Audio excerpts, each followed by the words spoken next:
Une attaque terroriste mortelle au Cachemire, plus de 20 civils massacrés. Un groupe soutenu par le Pakistan revendique la responsabilité. En quelques heures, l'Inde riposte, les troupes se mobilisent, les missiles sont tirés et les jets rugissent dans le ciel. Ce qui commence comme un accrochage frontalier se transforme en une guerre à grande échelle entre deux nations armées de l'arme nucléaire et le monde retient son souffle. Ce n'est plus une question de savoir si l'Inde et le Pakistan échangent maintenant des frappes. Le nombre de morts augmente et la menace d'une escalade nucléaire plane. Que va-t-il se passer maintenant ? Cette vidéo analyse le scénario de guerre le plus dangereux au monde. Pas en théorie, mais heure par heure, de la première frappe aérienne de représailles jusqu'au lancement des missiles nucléaires. Voici à quoi pourrait vraiment ressembler une guerre moderne entre l'Inde et le Pakistan. Commençons par notre point de départ, l'étincelle qui allume la mèche. Au cœur de la région du Cachemire, divisée entre l'Inde et le Pakistan, un groupe de terroristes se prépare à frapper, fatigués des soi-disant étrangers, qui s'installent sur leur territoire. Le groupe prévoit de purger la région de quiconque ne partage pas leur foi et leur patrimoine. Munis de AK-47 et d'autres armes, ils pénètrent dans un petit village, questionnant aussitôt les habitants. Ceux qui ne répondent pas correctement à leurs questions ou ne prouvent pas leur identité sont abattus sans avertissement. Des dizaines de personnes meurent et de nombreuses autres sont blessées en tentant de riposter contre les agresseurs ou de fuir les lieux. C'est l'attaque la plus meurtrière dans la région depuis des années, qui s'avérera être l'un des événements les plus marquants de l'histoire indienne et pakistanaise. L'étincelle qui déclenche une guerre qui transformera le monde à jamais. Les reportages sur l'attaque dominent les titres des actualités matinales, les journalistes cherchant avidement plus d'informations. Les premières images, des photos floues, prises par des touristes dans la zone au moment de l'attaque, commencent à apparaître sur les écrans du monde entier. De plus, un groupe affilié à Lachkar-e-Taiba, une organisation militante djihadiste pakistanaise, revendique l'attaque et promet de nouvelles actions pour purifier la région de tous les étrangers. Parmi les populations indiennes et pakistanaises, un tourbillon d'émotions éclate. La colère, la fureur et la peur saisissent les gens, surtout du côté indien, alors que les reportages révèlent que presque toutes les personnes tuées étaient hindous, l'hindouisme étant de loin la foi dominante en Inde, qui abrite environ 1,1 milliard d'hindous au total. La population tient le Pakistan pour responsable de l'attaque, qui a eu de fortes associations avec des groupes comme Lachkar-e-Taiba dans le passé. Le Pakistan est accusé de soutenir des terroristes et des militants qui s'en prennent aux Indiens. Les gens sont en colère et fatigués, et ils veulent de l'action et au plus haut niveau du gouvernement, leurs préoccupations sont entendues. Le Premier ministre indien Narendra Modi convoque une réunion d'urgence avec son cabinet et les dirigeants militaires pour discuter des prochaines étapes. Pour ceux qui sont dans les hautes sphères, il n'y a qu'un pas en avant, l'action militaire de représailles. Modi prend la décision sous la pression d'un grand nombre de nationalistes hindous qui l'ont élu, ainsi que des principaux commandants militaires et conseillers. Il conclut que cette fois, la guerre avec le Pakistan est la seule vraie solution pour venger son peuple et éliminer définitivement ces terroristes. Deuxième heure, Modi et les commandants militaires indiens planifient la riposte contre le Pakistan. Ils saisissent l'importance de frapper vite et sans pitié, tout en restant conscients de la menace pakistanaise. Il a peut-être moins de forces terrestres et de véhicules blindés que l'Inde, mais il possède un important stock d'armes nucléaires. Le soutien d'alliés clés comme la Chine est crucial, pouvant aider à repousser une invasion indienne, mais aussi causer une dévastation généralisée. Modi et ses conseillers décident de suivre la doctrine du Cold Start de l'Inde pour minimiser rapidement la menace nucléaire. Développée au XXIe siècle par les forces armées indiennes, la doctrine du Cold Start dicte l'approche stratégique mesurée que l'Inde devrait logiquement suivre dans toute guerre possible avec le Pakistan pour frapper efficacement le pays, tout en limitant le risque de représailles nucléaires. Elle se concentre sur le développement et l'utilisation de plusieurs groupes de bataille intégrés. Groupes de bataille intégrés, de petites unités de combat autonomes provenant de différentes branches de l'armée, dont l'infanterie, l'armure, l'artillerie et le soutien aérien. Tous avançant rapidement en territoire ennemi pour gagner du terrain et des ressources à négocier, afin d'empêcher le Pakistan de lancer des armes nucléaires en réponse. Les deux clés de cette technique sont la vitesse et la surprise. L'Inde doit agir vite pour surprendre le Pakistan en gagnant un maximum de terrain pendant la mobilisation des forces ennemies. En résumé, le temps presse. Les premiers ordres de mobilisation sont envoyés. Les groupes de bataille intégrés indiens sont appelés à se rapprocher des bases frontalières et à se préparer pour une attaque imminente au Pakistan. Elle ne prévoit pas de prendre le contrôle du Pakistan ou de l'effacer de la carte, mais veut se venger véritablement pour les attaques terroristes précédentes et la dernière. Prendre le contrôle du Cachemire occupé par le Pakistan serait un bon début, ainsi que revendiquer certaines villes et régions proches de la frontière, étendant ainsi son propre territoire et affaiblissant son ennemi dans le processus. À la 3e heure, l'Inde lance son attaque, mobilisant ses forces aériennes. Des avions de chasse décollent et des missiles sont lancés sur des sites présumés militants dans le Cachemire sous contrôle pakistanais. L'Inde dispose d'un large éventail de jets pour cette attaque, y compris ses propres jets Hindustan Aeronautics Limited Tejas, ainsi que divers jets achetés à d'autres pays à travers le monde. Les Rafales français, les Su-30S russes et les anciens MiG-29S soviétiques décollent à des vitesses supersoniques vers le Cachemire, chacun avec ses propres cibles à frapper, y compris des villes et des villages comme Muzaffarabad, la plus grande ville de la région du Cachemire administrée par le Pakistan Azad. Ils déversent le feu d'en haut, prenant les militants par surprise et causant des dégâts et des pertes humaines considérables. Les bases et les cachettes présumées des terroristes sont détruites à l'aide de bombes guidées par laser depuis les Rafales et les Su-30S. Entendant les explosions, les civils fuient rapidement leur maison et cherchent un abri où qu'ils puissent le trouver. Et les nouvelles des frappes atteignent rapidement les hautes sphères du gouvernement et de l'armée pakistanais qui convoquent des réunions d'urgence pour discuter de leurs réponses. 4e heure, le président, le Premier ministre et les commandants de l'armée du Pakistan se rencontrent. Bien que le timing et la nature précise des frappes aériennes de l'Inde les ayant pris par surprise, ils s'attendaient à une sorte d'attaque et avaient des plans d'urgence en place pour les aider à réagir rapidement. Ils connaissent tous les plans de démarrage à froid de l'Inde et ont eu des années pour préparer leur riposte militaire, qui est sans équivoque. Ils riposteront contre cette agression indienne, mobilisant leurs propres forces, stationnant des troupes à la frontière, envoyant des unités au Cachemire et déployant immédiatement des jets pour contrer la menace aérienne de l'Inde. Leur réponse doit être aussi rapide que l'assaut indien s'ils veulent avoir une chance de succès. Ils n'ont aucunement l'intention de laisser les forces indiennes franchir leurs frontières et contrôler leurs villes. Mais le Pakistan sait que son armée ne peut pas totalement rivaliser avec celle de l'Inde en termes de puissance. Il compte environ 650 000 membres du personnel militaire en service actif, avec environ 550 000 réservistes à appeler si nécessaire. L'Inde possède l'une des plus grandes armées au monde, avec plus de 1,4 million de membres en service actif et plus de 1,1 million de réservistes. En termes d'équipement aussi, le Pakistan sait qu'il est surpassé dans de nombreux domaines. Il a moins d'avions que l'Inde, avec un total de 1400, comparé à 2200 pour l'Inde, et beaucoup moins de véhicules blindés. Presque 18 000 comparé au décompte impressionnant de l'Inde de presque 150 000. Ajoutez à cela le fait que l'Inde alloue environ 10 fois plus d'argent à son budget de défense que le Pakistan, avec davantage de jets, de ravitailleurs, d'hélicoptères, de forces navales et de chars. Et la conclusion sera claire. Dans presque toutes les formes de guerre conventionnelles, l'Inde a l'avantage, mais le Pakistan a quelques atouts dans sa manche. Bien que l'Inde ait des liens étroits avec les États-Unis, le Pakistan peut compter sur sa relation solide avec la Chine pour le financement, le soutien, l'équipement et même l'action militaire tactique afin d'équilibrer les chances dans sa bataille avec l'Inde. Deuxièmement, et surtout, le Pakistan possède autant d'armes nucléaires que l'Inde, environ 170 chacun. Et alors que l'Inde a une politique stricte de non-première utilisation, stipulant qu'elle n'utilisera des armes nucléaires en représailles que si un autre pays les frappe en premier, le Pakistan n'a pas une telle politique. Il n'hésiterait pas à utiliser l'arme nucléaire en premier s'il se sentait suffisamment menacé. Cela lui permet d'éviter de redouter une bataille longue et prolongée, contrairement à d'autres nations. Le Pakistan peut toujours recourir à des menaces et des lancements nucléaires, sa plus grande arme, et il le fait savoir. Le gouvernement condamne l'agression non provoquée de l'Inde dans une déclaration, faisant état du nombre de victimes civiles lors des bombardements et promettant des représailles.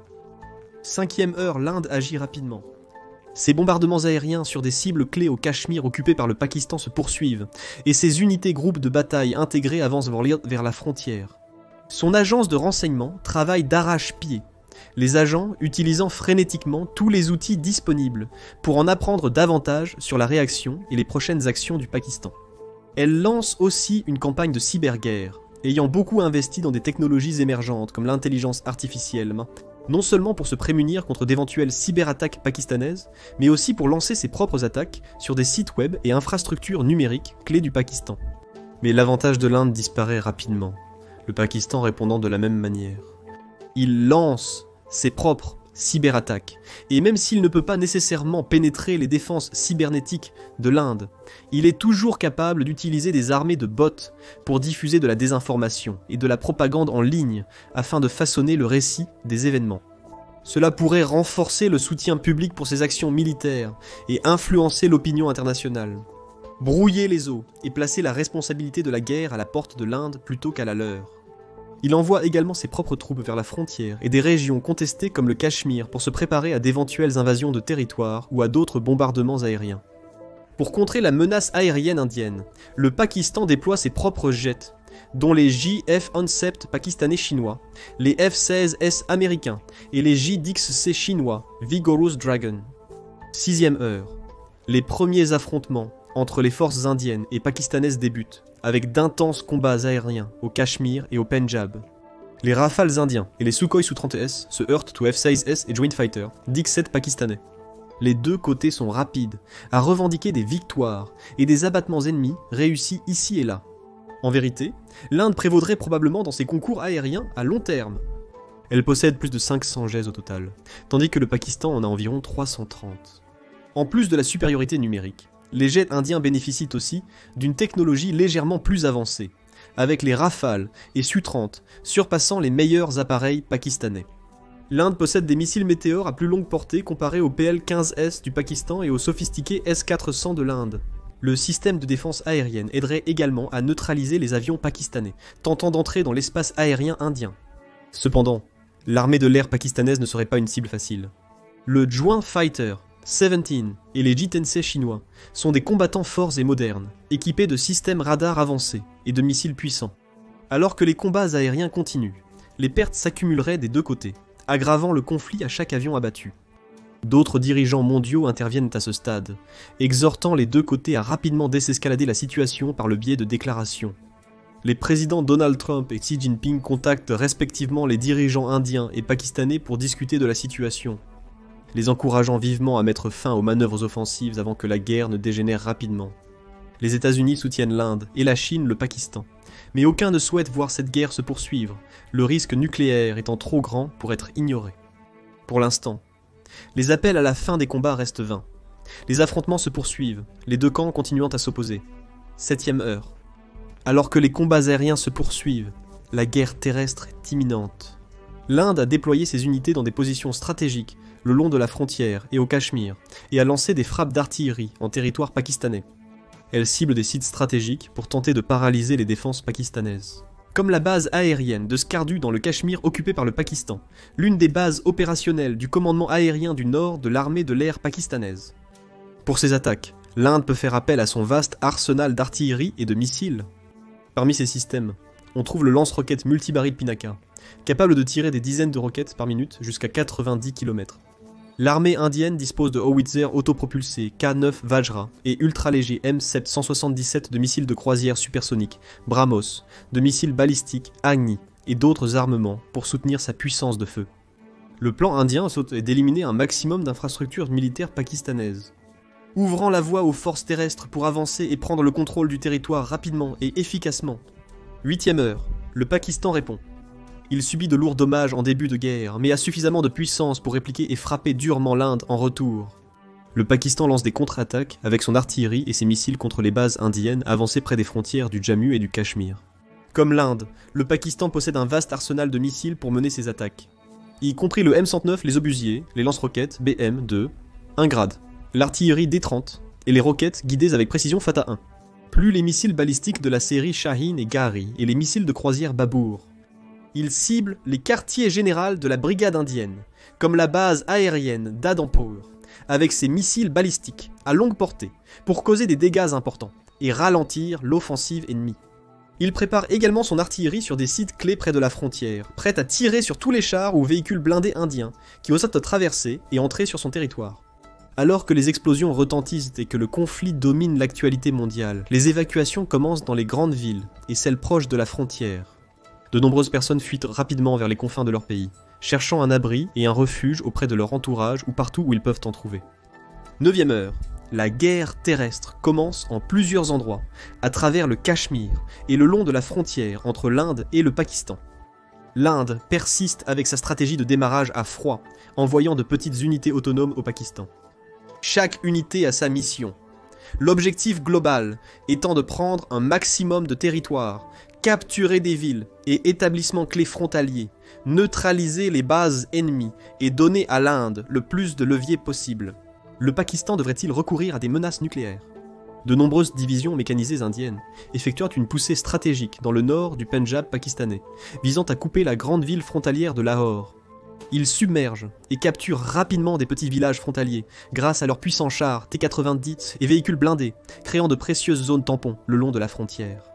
Pendant ce temps, les forces spéciales indiennes, le Para-Special Force T, s'infiltrent plus en profondeur au Cachemire sous contrôle pakistanais pour perturber les lignes d'approvisionnement, en utilisant une combinaison de guerre conventionnelle et électronique sophistiquée pour semer confusion et chaos. Le Pakistan dénonce publiquement l'agression excessive et non provoquée de l'Inde via une déclaration de son Conseil de sécurité nationale, peu importe où il se trouve à la 10e heure, ainsi que l'annonce du déplacement de ses missiles nucléaires tactiques de la National Aeronautics and Space Administration, qui ont une portée de 60 km, vers des positions avancées près de villes comme Lahore et Sialkot. Le message est limpide. Le Pakistan est disposé à recourir aux armes nucléaires si l'agression de l'Inde persiste, surtout si l'une des grandes villes du Pakistan est menacée. Pendant ce temps, dans des régions frontalières clés comme Shikargar au Punjab, le Pakistan lance des contre-attaques. Utilisant son puissante artillerie comme les M109 Howitzer combinés à ses puissants chars Al-Khalid, il bombarde des bataillons de troupes indiennes dans un effort pour tenir le terrain clé. L'armée pakistanaise appelle tous les réservistes, et toute personne ayant une formation ou une expérience militaire à rejoindre le combat pour défendre leur patrie. Alors que le premier jour de combat touche à sa fin, une guerre qui vient tout juste de commencer montre tous les signes d'une escalade vers une bataille féroce et de longue durée, avec des conséquences majeures de chaque côté de la division. Le deuxième jour, les menaces nucléaires du Pakistan choquent l'Inde, jusqu'à ses dirigeants gouvernementaux et militaires. Mais ils restent déterminés et poursuivent leur plan. Ils étaient clairement conscients de la réaction du Pakistan, mais restent persuadés que leur ennemi n'emploiera pas l'arme nucléaire. Tant qu'ils poursuivent, la doctrine du démarrage à froid sans trop pousser prématurément. Modi et les dirigeants militaires ordonnent à la marine indienne de déployer des navires vers Karachi, port pakistanais crucial pour l'économie du pays. Si elle peut bloquer le port, représentant près de 95% du commerce extérieur pakistanais, elle peut paralyser la capacité du pays à importer et exporter des biens, portant un coût massif. Et l'Inde sait que ses forces navales sont bien supérieures à celles du Pakistan. Elle possède près de 300 navires au total, soit près de 3 fois plus que les 121 du Pakistan. L'Inde a également 2 porte-avions, tandis que le Pakistan n'en a aucun, et l'Inde a plus de sous-marins, de frégates, de corvettes et de navires de patrouille. De plus, contrairement au Pakistan qui n'a aucun destroyer, l'Inde en possède 13, lui assurant une domination rapide sur les mers. Lorsque les agences de renseignement pakistanaises découvrent ces plans, le gouvernement du pays demande frénétiquement l'aide de la Chine. Il sait que sa marine est inférieure à celle de l'Inde, mais avec l'aide de la marine chinoise, la plus grande au monde, il aurait peut-être une chance. Mais le président Xi était réticent à s'impliquer dans le conflit à ce stade précoce, et avec autant en jeu, il ne fait aucune promesse ni engagement de soutien naval. Il exhorte plutôt le Pakistan à chercher rapidement une résolution diplomatique à la guerre. 7e jour, à la fin de la première semaine de la guerre, l'Inde est clairement en ascension. Sa stratégie de démarrage à froid s'est révélée fructueuse. Plusieurs villes frontalières, dont Shikargar, sont sous contrôle indien, et le port de Karachi est bloqué, causant des difficultés économiques. La puissance militaire de l'Inde est trop importante pour le Pakistan. Après avoir pris le contrôle du territoire, les forces indiennes ciblent maintenant les sites nucléaires pakistanais pour réduire les capacités de seconde frappe du Pakistan, et ont franchi les frontières de Lahore. Le temps et les options s'amenuisent. Les dirigeants pakistanais savent que plus la guerre dure, plus leurs pertes augmenteront. Ses chances de remporter une guerre prolongée sont faibles. L'humeur de la population se dégrade chaque jour. Des émeutes et des incendies éclatent dans les villes. La population fuit vers les pays voisins, tandis que des militants réclament l'usage de bombes nucléaires tactiques pour stopper l'invasion. Le Pakistan a annoncé à plusieurs reprises qu'il utilisera des armes nucléaires si nécessaire, et il semble que ce moment soit arrivé. L'ordre est donné, et l'armée pakistanaise lance une bombe nucléaire tactique de la National Aeronautics and Space Administration de 5 kilotonnes sur les troupes indiennes au Pendjab, tuant des milliers de personnes et anéantissant les bâtiments, véhicules et structures dans un rayon d'un demi-mile. La réponse de l'Inde est immédiate, abandonnant sa politique de non-première utilisation. Le Premier ministre Modi autorise le lancement de missiles Prithvi 2 pouvant transporter des armes nucléaires sur le quartier général de l'armée pakistanaise à Rawalpindi, 4e plus grande ville du Pakistan. Le résultat ? Mort et destruction à une échelle inouïe, des millions et des millions de vies perdues. menacée par les retombées nucléaires et les nuages de radiation qui se propageraient sur des kilomètres à travers le Punjab et au-delà, déclenchant un hiver nucléaire mondial. C'est en effet un des nombreux scénarios hypothétiques sur le déroulement d'une éventuelle guerre indo-pakistanaise. Les deux nations échangent actuellement des tirs de missiles et d'artillerie, faisant des victimes des deux côtés de la frontière. Il est impossible de prédire l'évolution de la situation dans les prochains jours. Tout conflit entre les deux sera dynamique, imprévisible et rapide, avec un potentiel d'escalade ou de désescalade très rapide. De plus, la menace des armes nucléaires pourrait en faire l'une des guerres les plus destructrices, voire la plus destructrice de l'histoire du monde. Votre avis? Comment imaginez-vous qu'un conflit entre ces deux rivaux de longue date se déroulerait? Pensez-vous que l'un des camps pourrait recourir aux armes nucléaires? Donnez votre avis en commentaire. Découvrez maintenant Inde contre Pakistan, la guerre dont personne ne survit, ou choisissez plutôt une autre vidéo.